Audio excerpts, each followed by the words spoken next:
Bom dia, chat da 10. Vocês conseguem me ouvir e me ver também? Espero que sim. E o som, gente? Vê se o som tá bom, se a nossa voz tá equilibrada aqui no volume, por favor. Esse som tá bom, porque afinal de contas, esse tipo de conexão não acontece desde aquele famoso, famigerado Domingo Legal, Gugu e Faustão.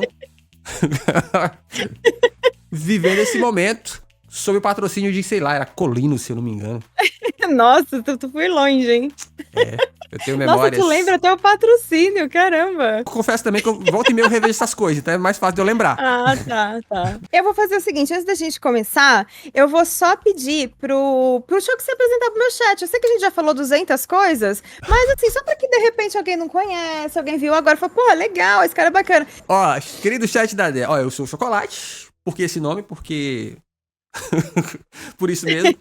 Eu fazia lives até pouco tempo atrás na Twitch, mas agora eu tô aqui focado no novo site, o site verde a Kik. Eu faço lives de só na conversa, trocando ideia com a galera, fazendo piadocas, focando da vida e fazendo uns reacts de conteúdo principalmente pra conscientização de classe, mano. Vocês podem ter certeza que é alguém da classe baixa tentando mostrar que não devemos acreditar nas mentiras que contam por aí. Claro que com muito bom humor, né? Porque afinal de contas somos brasileiros, a gente quer sorrir um pouco. A meu favor, eu tenho o lance de ter um histórico extenso de igreja. Então eu consigo debater esses assuntos ainda com alguma propriedade, por força do ódio também. Mas a principal ideia é conscientizar, sabe? Para que nós, como trabalhadores também, compreendamos que o mundo não é um morango, né? Que ele é difícil, que nós não podemos ser bobos, porque... Quando eu digo bobo, gente, é o seguinte. Às vezes você entra para um lance... pro caminho da esquerdalha, e você vai ver muita gente falando assim, temos que ir pra rua, e piriri, pororó, temos que fazer. Eu sou a pessoa que vai te falar assim, calma, porque se não for pra rua, nós vamos tomar uma surra da polícia. Eu dou até como exemplo ali aquele lance do que aconteceu no George Floyd nos Estados Unidos, quando a população começou a ir pra rua, que eles fizeram uma coisa que foi, eles colocaram as pessoas brancas na frente das passeatas, e a galera filmava, mano, e era claro, a polícia chegava nos brancos e prendia, relaxava nos pretos, pau na cabeça. Então assim, eu sou a pessoa que vai dizer, irmão, se tu não é branco, eu sou a pessoa que vai te falar, é muito mais importante estarmos vivos do que virarmos lenda, tá? Sim. Então dentro desse sentido, eu tô aí pra isso, eu tô aqui pra dar um sacode do outro lado. E aos pouquinhos a gente vai conquistando mais pessoas. É por isso o corte do YouTube, aquela coisa toda, que a gente vai se divertindo, e quando a pessoa pensa que não, ela tá... pau no cu do patrão também! Se aos pouquinhos, né, a gente vai dando aquela trabalhada, assim, né? Faça você a sua apresentação agora também. Eu?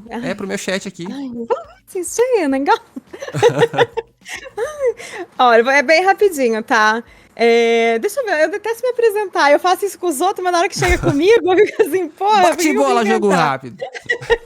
Vamos ver. Bom, gente, a minha formação é em letras. Eu sou uma pessoa que sempre... Acho que o assunto mais recorrente pra mim é falar sobre estudos na questão de, assim, quem tem e quem não tem oportunidade de estudar. Eu sou uma pessoa que tenho vou fazer 36 mês de abril. E eu me formei há 2 anos só. Não parece. Né? Obrigada. E eu me formei só tem 2 anos, me formei em letras. Eu tive muita dificuldade na questão dos estudos, porque eu não pude estudar no período regular, né? Eu não estudei quando eu tinha idade. Eu fui trabalhar com 14 anos, quando deu 15 eu já tinha largado a escola.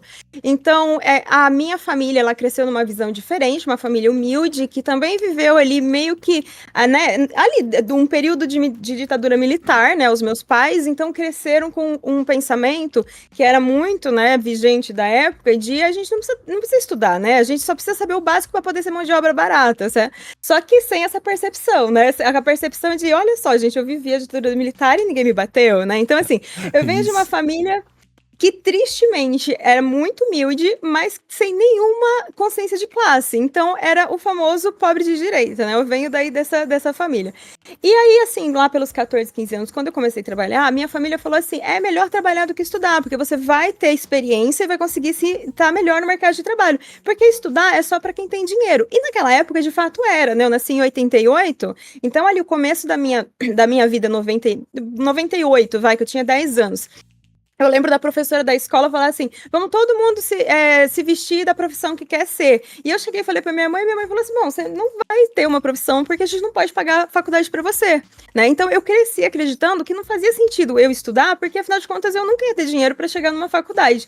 E a gente não tinha, nessa época eu não tinha nenhuma informação sobre questão de acessibilidade e também não era comum, né, ter pobre na faculdade nessa época. Então, isso foi depois, né, foi crescendo com algumas políticas públicas para tentar, né, reverter um pouquinho, minimamente isso. E depois, mais lá para frente, eu até fiz ProUni e tudo mais. Mas então, eu larguei a escola. E aí, eu só me dei conta de que eu só conseguia subemprego e que eu não conseguia trabalhar nem o mínimo, sabe? Receber o mínimo para viver, porque eu também acabei me casando muito cedo, saí de casa também ali com 15 anos, então eu não conseguia sobreviver, porque eu não ganhava nada, sabe? Meu primeiro emprego eu ganhava R$200, sabe? Assim, eu trabalhava então 8 horas por dia. Você começou a trabalhar aos 14 e casou aos 15. Morei junto, né? Morei junto até os 18 com essa pessoa. Depois disso, que eu fui tomando consciência, depois dos 18, que eu, enfim, saí desse relacionamento, que eu fui tomando consciência que realmente, se eu não estudasse, eu não ia pra lugar nenhum, sabe? Só que não era fácil estudar, porque aí eu já era adulta, eu já tinha que me sustentar, e eu precisei ir atrás de fazer o EJA, né? E aí eu consegui fazer o EJA, terminei o EJA ali mais ou menos com 20 anos, né? Conseguindo fazer no período noturno, e aí que eu fui tentar fazer faculdade. Nisso eu já tinha uns 20 e poucos anos, e aí, assim, a diversidade da vida, né? Tipo, quando você não estuda no período regular, primeiro, que cognitivamente você já tem dificuldade de aprendizado. Isso é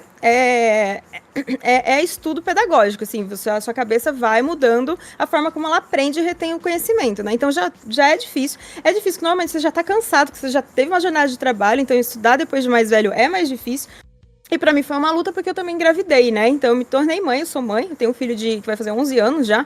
E eu tive também, então, que de novo largar, né? Eu tinha conseguido, fiz o Enem, consegui entrar numa faculdade pelo ProUni, mas precisei largar e fui seguir a minha maternidade, né? Criei meu filho até o suficiente que eu conseguisse deixar ele na escola para poder estudar em paz, aí voltei a trabalhar, enfim, foi aí. Então, assim, eu só consegui terminar e me formar, tipo, 2 anos atrás. Então, eu sempre sou a pessoa que vai estar, vocês vão ver eu muito batendo na tecla, principalmente de questões que influenciam na relação de poder na sociedade quando vem a partir do estudo, que é, né, o famoso preconceito linguístico, e mais que isso, uma coisa que eu gosto muito de estudar também, que é o racismo linguístico, que muita gente não sabe nem o que é.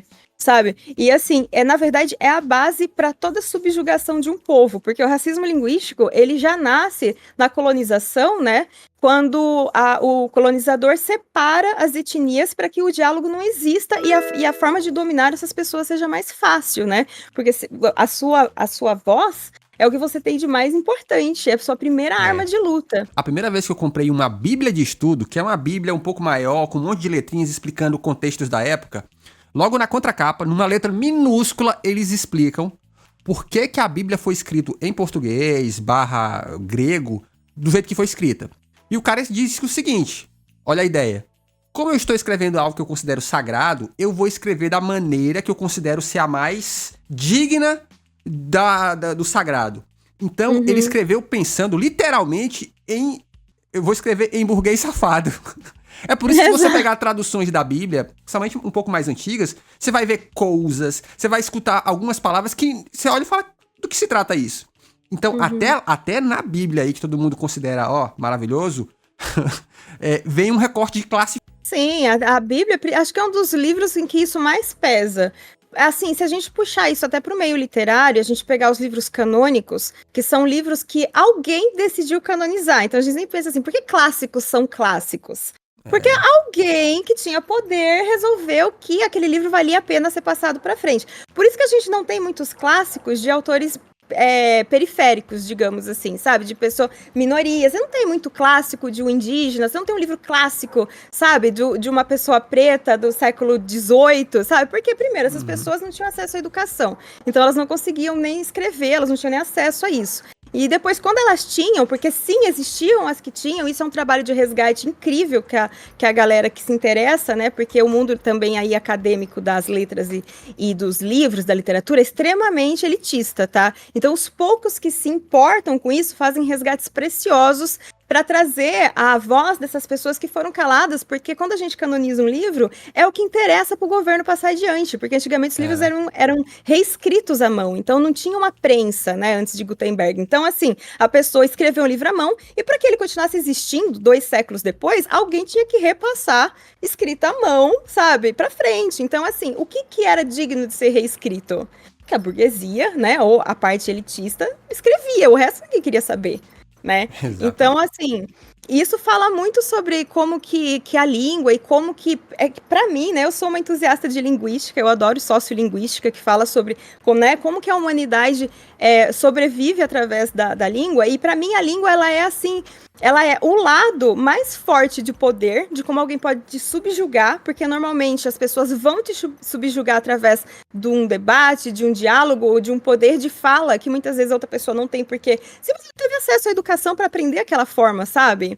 E muitas vezes também vai ser a nossa maior arma de luta, porque é através também da fala e do quanto a gente consegue reproduzir o que a gente aprendeu, que a gente consegue lutar. Tem um autor, o Gabriel Nascimento, e ele é professor de inglês. E o Gabriel Nascimento, ele assim, ele tem diversos, assim, mestrado, não sei, ou doutorado, não sei o quê. Ele é uma pessoa extremamente, ele é um homem preto, extremamente inteligente, cheio de títulos, sabe, assim, fala sobre isso. E ele também é professor de inglês. E aí ele conta no começo do livro que um dia ele ouviu de um colega, né, um relato. Então, esse colega também é um homem preto, e ele estava falando sobre uma conversa que teve com uma professora de inglês, mulher preta.